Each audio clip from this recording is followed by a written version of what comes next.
Hello. Magluluto muna ako ng tinolang manok. Yeah. Kasi masama ang pakiramdam ko. Kaya tinolang manok ang lulutuin ko.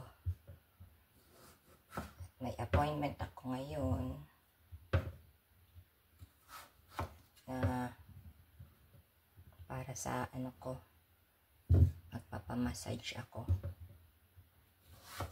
Napunta naman dito sa bahay yung aking kaibigan. Full massage ang ginagawa niya sa akin. Kaya okay lang. Ngayon, luluto ako ng tinolang manok. Kasi malamig na dito. At ang gusto ko ay papaya. Yan. Sausaw ko sa patis na maalat na may sili. Hindi naman gaano kaanghang. Yan. Ito na yung iba nating ingredients. Bawang, luya at sibuyas. Siyempre, importante ang papaya. Ang ating yan, hugasan ko pa lang yung ating manok wings. At siyempre ang nilalagay namin ay spinach. Ayun kasi nasa tubig, kaya bago salt and pepper, yun lang added seasoning. Eto, nahugasan na natin ang ating manok, ang ating wings at ang ating spinach. Gusto ni Vilma maraming spinach. Yan, mag-start na tayo. Maglagay na tayo ng oil. Hana natin. Lagay natin ang ating bawang, syempre. Ayan.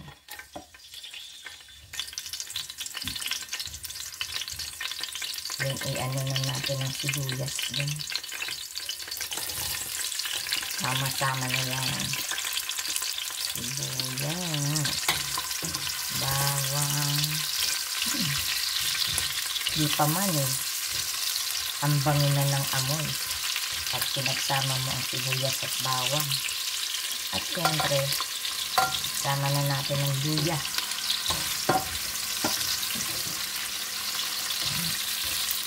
At isasabay na rin natin ang ating chicken para mawala yung kanyang blood. Yung dugo niya. Ayan. Parang ginigisa. Para mamaya yung sabaw malinis na malinis. Wala siyang dugo-dugo. Kailangan iidahin muna natin ang dugo dito. Parang half cook ang ating chicken. Pagkatapos nyan, bad natin ng konti at ilalagay na natin ang papaya. Ito nga pala ang ilalagay kong seasoning, magic sarap, of course.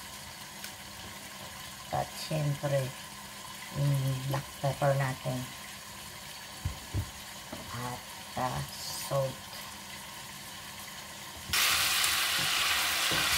Lalagyan ko konting asin. Para magkaroon ng lasa yung chicken natin.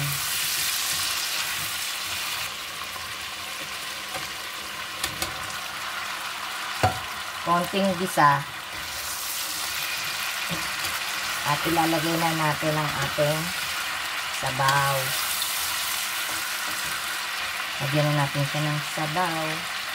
Of course, tubig.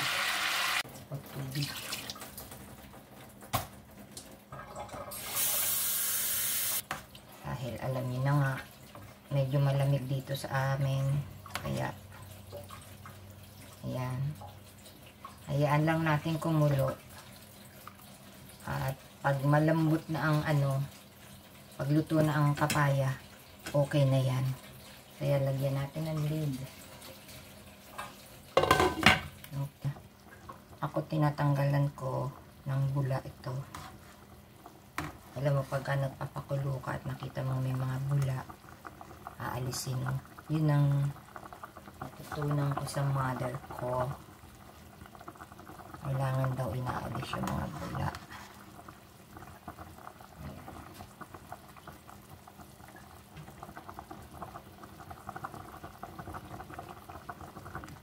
Kailangan talaga lang natin hintayin lumambot ang ating papaya. Ayan, takpan ulit. Tignan ulit natin ang ating papaya ay malambot na.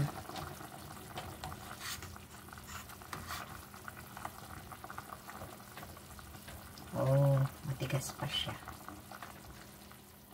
Okay. Pwede na natin lagyan to ng ating mga ingredients. Tulad ng magic sarap.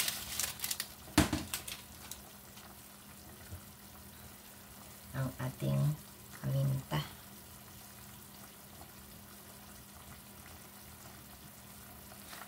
Ayan.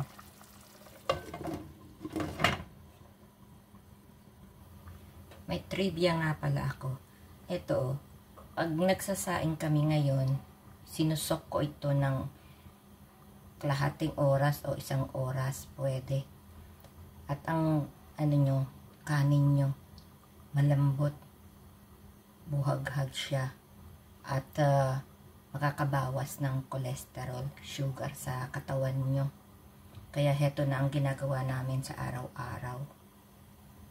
Nagbababad kami ng rice. Yan, bago ko isain yan.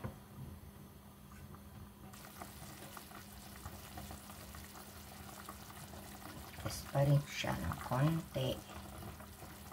Sa bagay, gusto ko yung yung crunchy siya.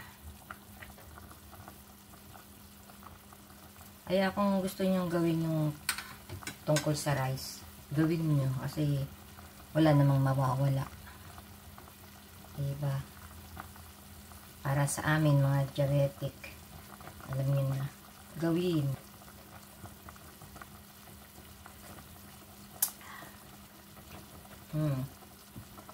Sarap na siya, pero gusto ko siyang ada ng konting asin.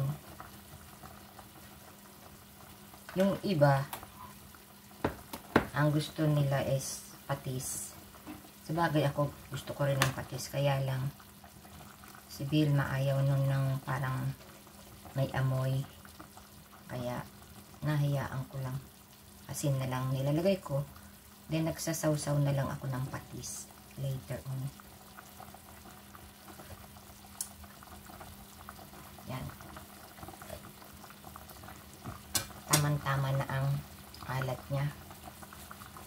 Dagdagan ko lang ng paminta. Kasi gusto ko yung anghang ng konti sa lalamunan ko. Okay, tignan na natin. Pwede ng ating papaya. Ayan, pwede na.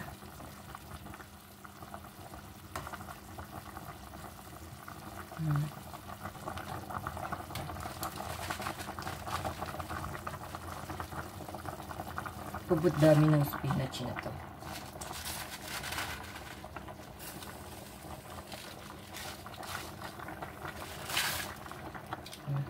Ayan. Magsawas spinach. Parang tinulang spinach itong nangyari. Sa bagay, pag ano to, mamaya to, wala na. Pero mga 5 minutes yan, wala na yan. Tapos na. Ayan. Kita nyo na? Wala na ang gulay. Ayan, luto na yan. Thank you. Please like, share, and subscribe. Love you guys. Bye-bye. Cook na natin ang ating tinolang manok.